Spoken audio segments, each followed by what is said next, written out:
So what I thought we would do for the final kind of 45 minutes together is just do a little amble through some of the ideas about how small groups work, how to make them work better, and to do so in a very practical way. So let's walk through this together, and if you can throw in ideas from your own experience as we do this, that would be great. The material we're going to saunter through is actually a small component of the small group facilitation workshop. This is actually a full day, 9 to 4, little mini course in running small groups. So it's probably not the thing you would do just for one parish, because you'd only have a certain number of small group leaders maybe, but maybe a deanery might want to organise to do that workshop, and so you could gather small group leaders from a number of parishes together and we could do that. So that's a possibility I'll just throw out there for you. Let's talk about this small group process. This is some stuff that Adam Lowe put together when he was doing the Bible 360 stuff. So some of it might be familiar to some of you. So let's talk about this. The idea is that within a small group, there are a number of processes that are always happening. So let's look through these and see what we can learn as we do, and think about this in practical ways in terms of this material. The first process that we want to talk about is the process that we call forming. This is the idea of forming your group together. And this is more than just, the first 5 minutes of the first time that you meet. The idea is that forming a group is something that is a lifelong component of any group's life together. You continually put in work to form your group as a group, to give it attention so that it can feel that community of a group. So practically speaking, there's the stuff at the very beginning, which is just, as Adam has put here for us, about inviting people along. And people do that in any number of ways. Some people have a kind of a social event for their very first night, at which people can come along and just hear about what, say, the pilgrim stuff, in this instance, is all about. So they're not committing themselves to being a member of a group by coming along to the night, and you make that very clear. If people think they're committing themselves by just attending, it makes it harder to get people to come, doesn't it? But if they have the freedom to know, no pressure, I'm just coming to see what it's like, that's possible.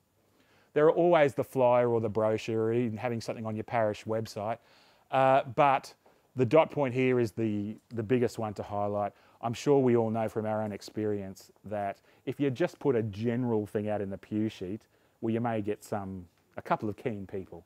But it's when you actually come to people, I'm putting you on the spot, Sue, and say, Sue, would you like to come to our small group? It's going to be awesome, and so on.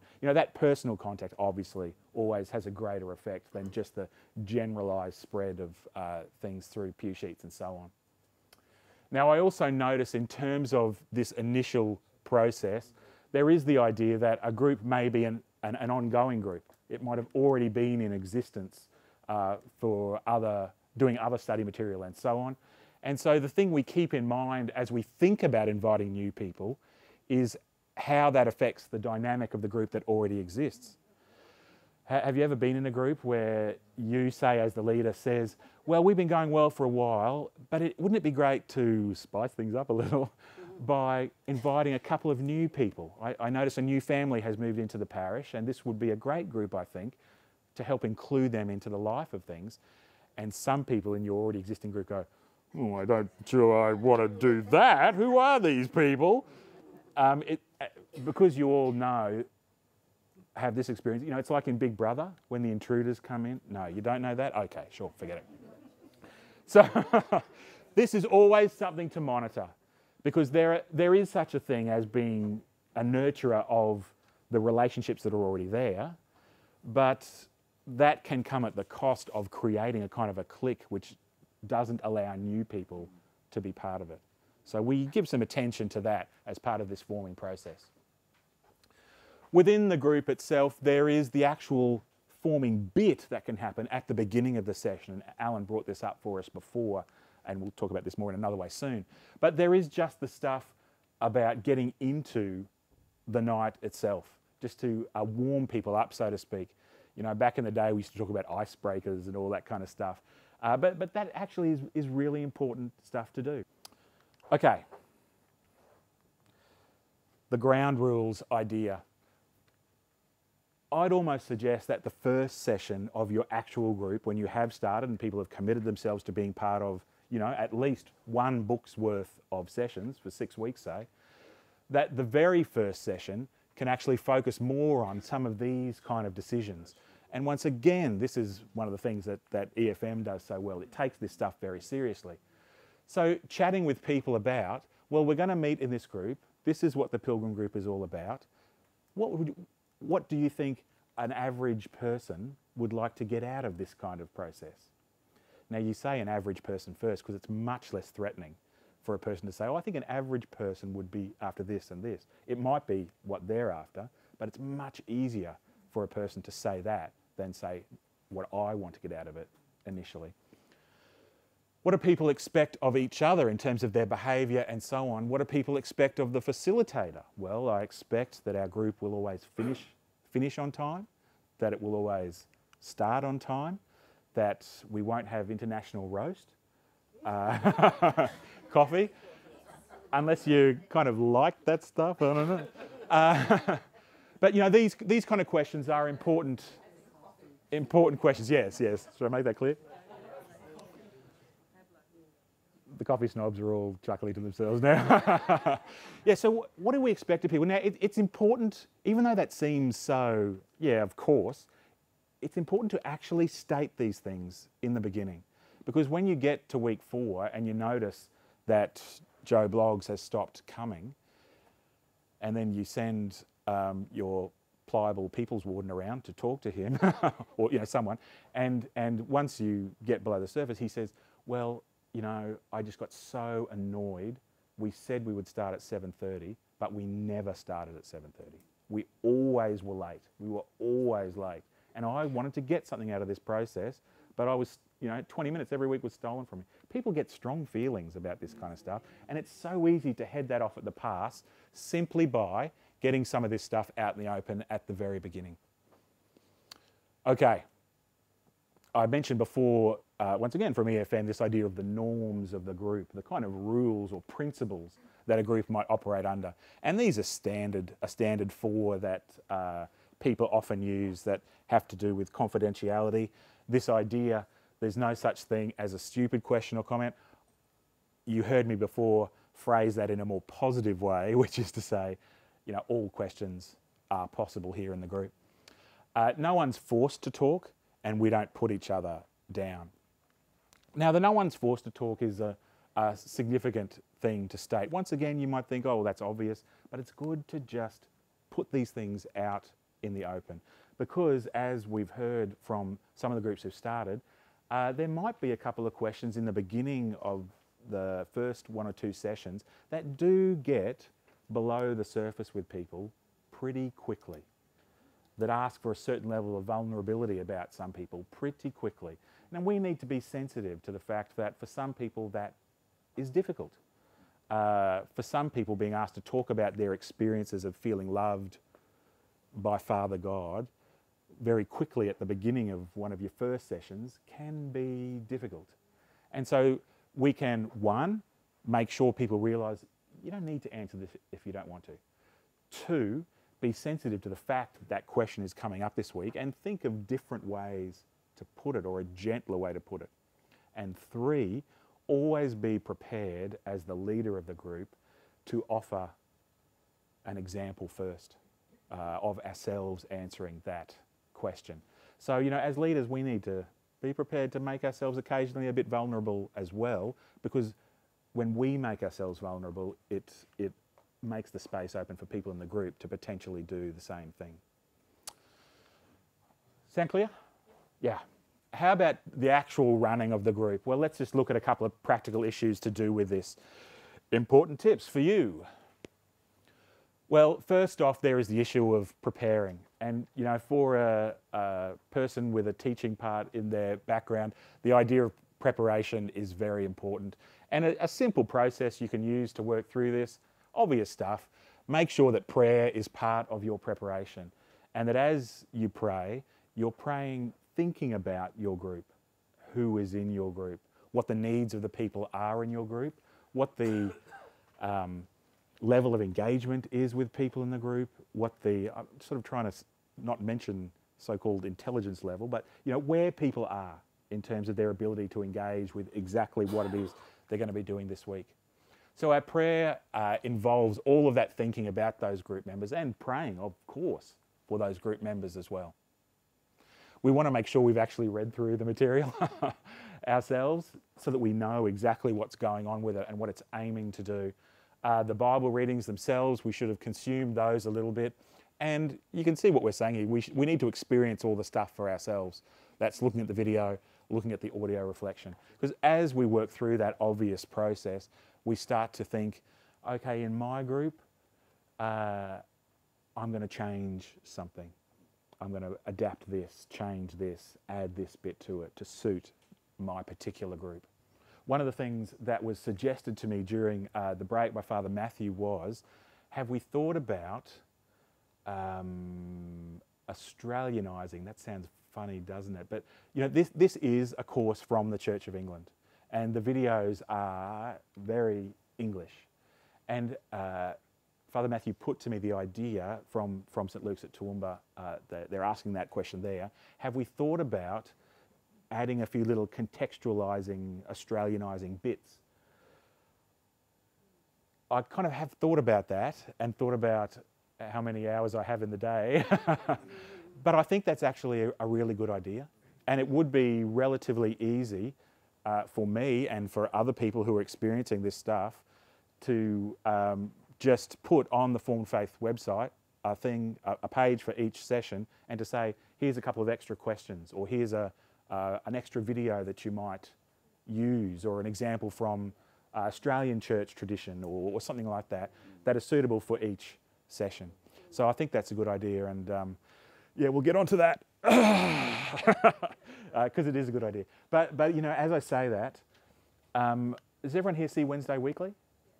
Because I might put out a call, because that is a good idea, for you as you are experiencing stuff to say, oh, I found this awesome bit about Simpson's donkey. I don't know what it might be, but you know, I found this great thing that I use with session 3 in book 2.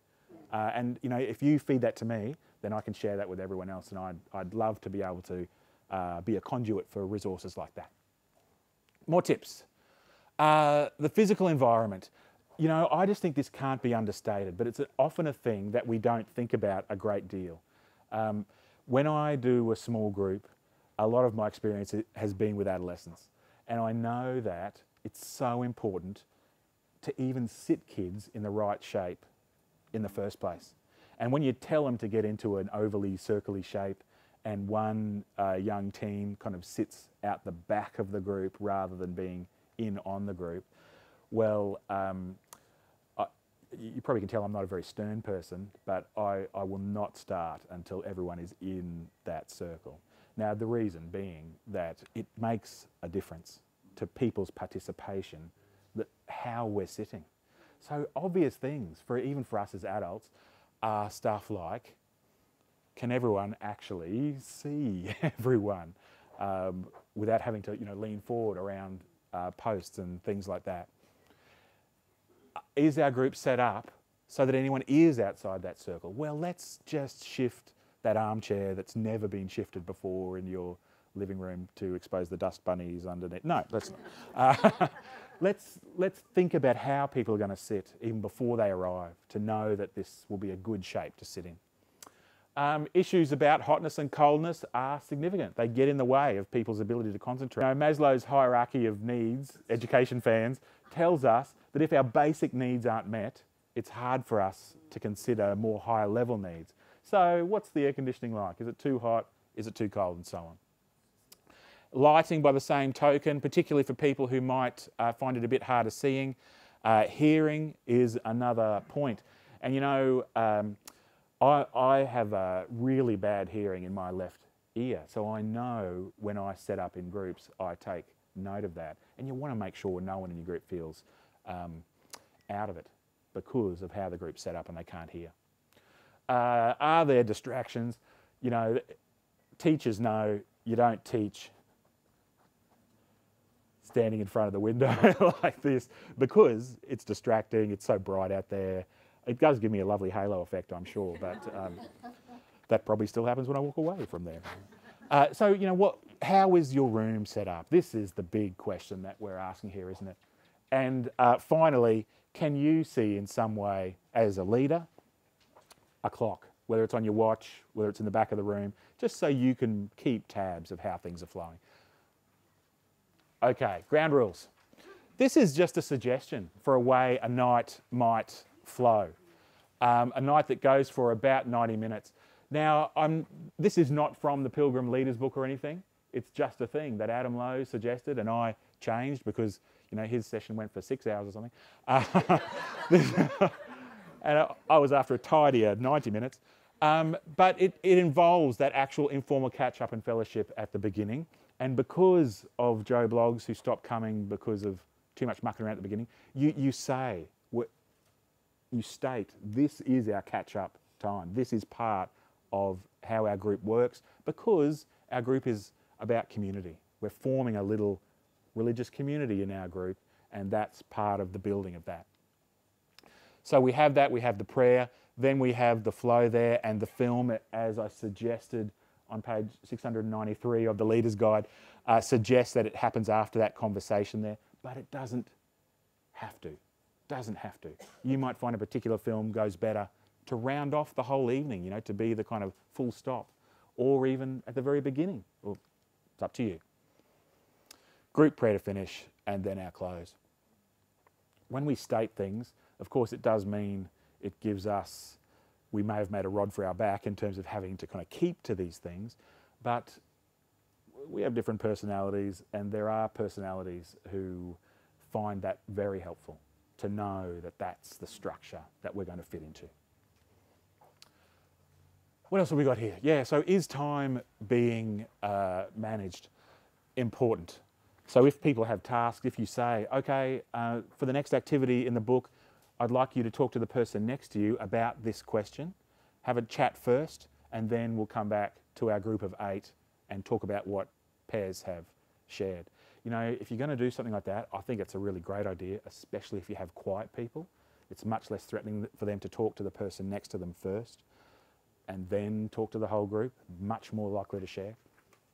But if you're going to do so, say, talk in your pair for 3.6 minutes. You know, you give them a time limit.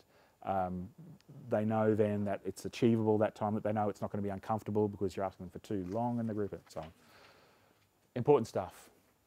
Then the listening task of the leader of any group. One of the questions that Adam suggests, which I think is a great one, is for leaders to ask themselves before they speak in a group, is this for me, what I'm saying, or is this actually going to aid the group process?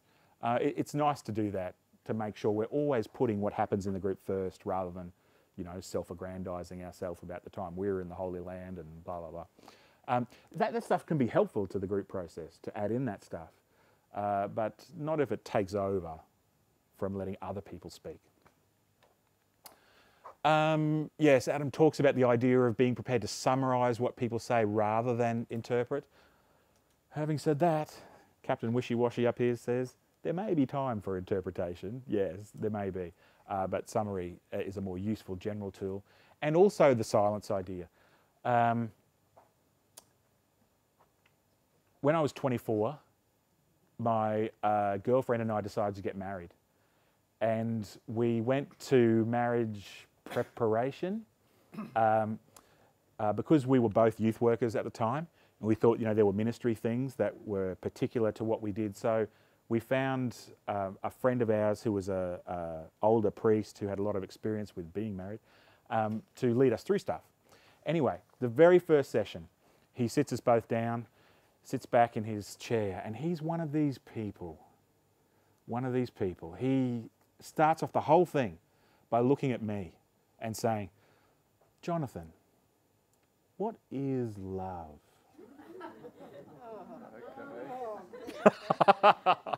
Now, when I say one of these people, what I mean is, you know, most people, you ask a question, and if the other person doesn't answer immediately, you rephrase the question or try to make it easier for them and so on. He was not one of those people. So he asked me this nebulous question, and just sits back. Carolyn, this is David Pittman, remember him? He sits back and, and I'm, Okay, why do I mention that? Well, just because it makes me look bad. But also,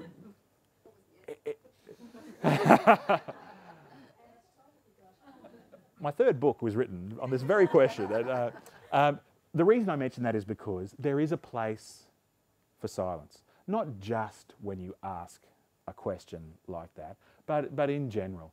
There's something about our Western cultures that we get scared about silences. In fact, we don't call them silences, do we? We call them awkward silences.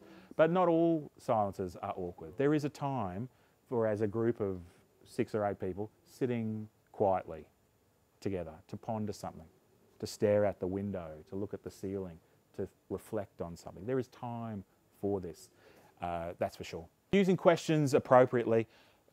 We talked in one of the group about the nature of closed questions and open questions. Closed questions are the questions we ask when you just want a factual answer back. Closed question only has maybe 1 or maybe 2 possible answers. They're fact-based questions. You can't say this out loud in a group like this because someone will say to me, no, there's more than one answer to that question. But things like how many disciples did Jesus initially call, or how many verses are there in anything I can suggest. Someone will say there's more than one answer to that question. But you know what I'm getting at. The Pilgrim material vastly concentrates not on those questions, instead on open questions. The beauty of open questions are, as we said before, there isn't one right answer. There are possibility for a range of answers. It's one of the beauties of this material that it enables that kind of far-reaching possibility for answers. There's time for closed questions. If people have read a part of the Bible, to check people's understanding of that part of the Bible or their grasp of exactly what happened in that story. Where was Jesus when this story took place? Who was with him? You know what I mean. Okay, we talked about a group prayer kind of session at the end of things. Obviously, one way to do that is that the leader can just pray for people. The leader's guide features in its closing section a whole series of liturgical aids for you to use as part of sessions. So those prayers are there. Now, having seen sessions yourself, that each session has that sort of sending out thing and has the prayer reflection as well. But another possibility is to just ask, well, what would people like prayer for? Oh yeah, I'm going for a job interview this week. Oh yeah, my sister is sick. These kind of things. So we can actually be building our group by caring for each other. Great strategy if you're going to have a prayer where people can join in is to get someone else to start so it got started and you get to be the person who finishes off. So then you don't have that awkward moment where someone waits, awkward silence, for 16 minutes until they finish off the prayer. Okay. There are a bunch of resources. The Pilgrim website obviously is good as far as this stuff goes, but using the study notes from Bibles, commentaries, dictionaries, it goes without saying, doesn't it? Okay, let's move on to the caring section of what we do, because that would be a caring thing to do. Groups that work successfully always have a caring component to them. People actually care about each other, how people are going. All members are cared for, but not necessarily all members caring, in the sense that we have different gifts, and so some of us might fulfill more of this role than others. That's okay. So for you as the leader or potential leader of this material, some of these questions then become significant. Is there a sense in which you are contacting people outside of the sessions for whatever reason? In terms of pastoral care, do they feature in your regular prayer life? As part of our group, are we finding out what's happening in people's lives so that we can care for people? And also, for you as the leader, we like to put our group first, don't we? But we should expect that part of what happens is that people will look after us as well. And that's part of enabling other people's ministry, isn't it? To enable other people to care for us. So what are we going to do to actually care for our groups? I think I mentioned before this idea of linking sessions together, and yes, Alan brought that up for us. Now, Adam suggests linking, he calls, the continuous process of managing those transitions between studies and even within studies themselves. So what does this really mean? Here's an impressive diagram. Okay, let's move on. What does this mean? Well, any teacher always says, how does the educational process work? The educational process is all about linking what people already know with something that they don't know. So we always start with what people already know. Well, the simple way to do this in the group is, as we said as we said earlier, to ask people, let's summarise what we talked about last week. Let's bring in our minds together. What was that all about again? What did we talk about? Oh yeah, it was about this and this and this. So when this talks about past experiences, this is drawing on all that kind of stuff. Adam suggests kind of strategies for doing that down the bottom, but it's all about linking what we've already learnt with what we are now coming to learn. And yes, as we said, that might not be explicitly stated in the start of each bit of material, but it's important to do that. But it can even be such as, oh, I remember we prayed about your job interview this week. How did that go? You know, following up on things we prayed for is a really important thing to do. It shows we actually take prayer seriously. Some small groups I know around the diocese using, that have already been ongoing, do things like they start up a closed Facebook group for their group. This might not be some people's thing, but for other people it might be. Start up a closed Facebook group where you can just share about what's going on during your week. If you're not into Facebook, you can do the same thing with email. Just make up an email address that has all 8 of your email addresses as part of it. And then if stuff's going on during the week that you prayed for, or, oh, we talked this week about the filioque clause in the Nicene Creed, or just trying to impress you with my great theological... we talked about some particular thing last week in our session, and I saw this thing this week on Compass that I was watching about it. And so, you have a shared email address. It's just as simple as putting 6 people's addresses up at the top of the email, and you just send that out, and everyone gets that material, and you can share in a conversation during the week about the stuff that you've done. Very simple to set that up. So linking is all about just putting every session in its context, linking this thing together so it becomes an ongoing process with people, an ongoing community building process. We're at the end of this process stuff now in terms of reviewing. This is an important part of what we do, to reflect on where we've been, to make sure we're heading in the right direction, and to see if there are ways that we as leaders and the group itself can grow more. So examples of this can be having a periodic group review. You might do this at the end of every book, end of every 6 sessions, or you might decide to do it at the end of every 2 books, or whatever it might be, just to say, remember when we began, we talked about our expectations of the group. We talked about our group principles or rules, norms, so to speak. How did we go with those? Are we living up to those expectations? Are there ways in which we can look after each other more, that we can kind of enhance the learning more? And all kinds of things might come out through that process that will be very helpful to your ongoing life of your group. So we can ask people for feedback, and we can do the whole group review thing. Just at the end of a book, run a review session, as it says here, and do the good old strengths, weaknesses, opportunities, threats, the SWOT thing. And if that seems too long, then just shorten it down to do what's been good about our group over the last 6 weeks, what could be improved. You don't say what's not good, you phrase it in a positive way, and that can be a helpful thing.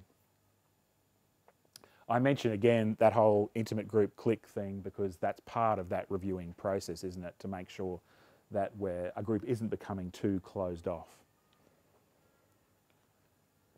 And then, this isn't threatening at all, is it? The facilitator review. The idea that for you as a potential leader or as a leader of a group, checking how you're going as a facilitator is an important process to do too. that may involve a bit of reflection and praying about those 5 processes that we've just been talking about. That model is a nice way to just think about all of the kinds of things that happen in your group and what you might need some help with yourself. And yes, I'm adding this, that it's worthwhile to ask other people about how you're going. Now, that doesn't necessarily mean with your whole group of 8 people saying, hey, what do you think I'm like? That would be interesting. And yeah, maybe that could be helpful, but I know it's my personality type that I would rather ask, maybe I'd have a couple of trusted people there who I know will be honest with me, but do it in a caring kind of way. They're the best kind of friends to have, aren't they? Who can give me some feedback. Getting people to write down, this isn't about character assassination or anything like that, but it depersonalises it a little, doesn't it? Okay, thank you for that. And also just keeping notes for ourselves about things that happen in the group and how we dealt with situations in the group. You have your group in which lots of people like to throw in to be part of the group discussions, but there's one person who tends to monopolise the group. Or the other one that sits out.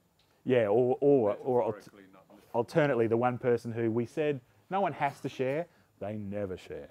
They never say a thing. So how do we deal with those processes as leaders, potential leaders of this stuff? There are a range of strategies for that, but keeping some notes on how we're doing with that will help us to manage those kind of situations. Those of us who've led groups before know there is always the time for just getting the feeling from the group to say, next week we're going to meet at the cafe down the road. And instead of doing the next session, we're going to just check how we're going with the material that we've been doing so far. Check our expectations. That sounds like the review I'm talking about, but it's really just, in some groups, the chance to release the pressure valve a little bit, just to let the steam come out a little bit, to let things simmer down if they're getting too intense or whatever it might be. And also, frankly, to have a little bit more fun. And I'm always up for that. If a group laughs together, if that's part of what we do, then I think it has a greater potential for a longer life, I think. So, I have this vision. I have this vision, and it's based in part on some of the research from the NCD material that tells us, and from that report that many of us looked at Synod this year, from Anecdote to Evidence, a report from the Church of England once again, that looked into the factors that exist in churches that seem to have healthy lives. Both the NCD and From Anecdote to Evidence point to the fact that churches that are healthy, that seem to be doing well, and I know we can define that as well, but churches that are healthy and seem to be doing well, by and large generally have active small groups happening in them. They seem to be one of the things that point to the healthy life of a church. Because of that, this vision thing I'm talking about is this idea that wouldn't it be cool if we had a little small group renaissance in the Brisbane diocese? Many of our parishes already have small groups that are working terrifically well, and that's so cool. Some of our parishes did once, but that's kind of slipped off the radar a little bit. Wouldn't it be cool if small groups had a resurgence? If, because of this material, because of how potentially easy it makes starting up a group and running a group, what if this could be a thing that would be a component in making that happen?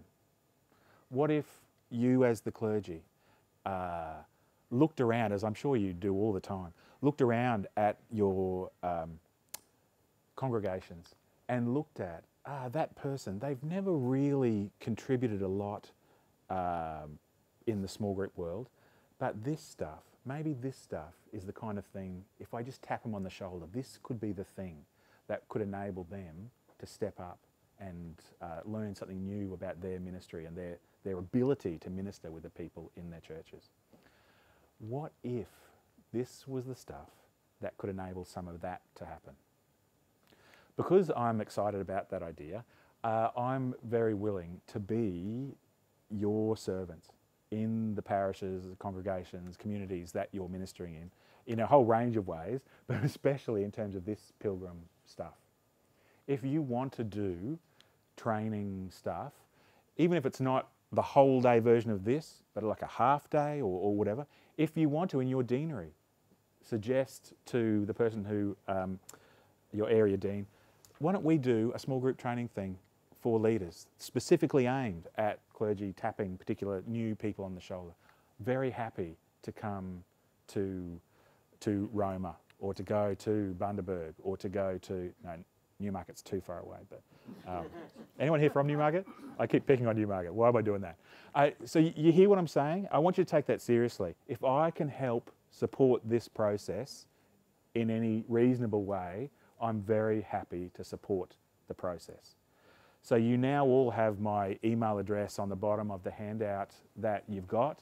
You now know where the formedfaith.org website is, that will continually be being refilled with new information to help support faith formation in your parishes.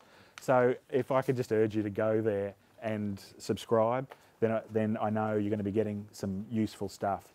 And yeah, Pilgrim stuff too will be there. Life after Pilgrim?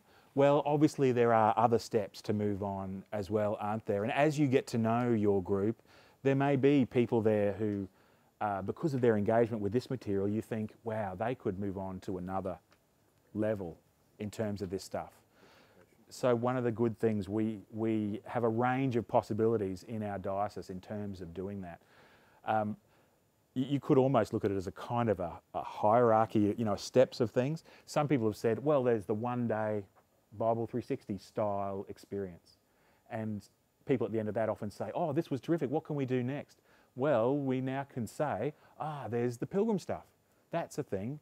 You can move on from a one-day thing to do a potentially 6-week thing, or you might call it a 1-year thing or whatever. Pilgrim, we've got a lot out of that. What can we move on to next?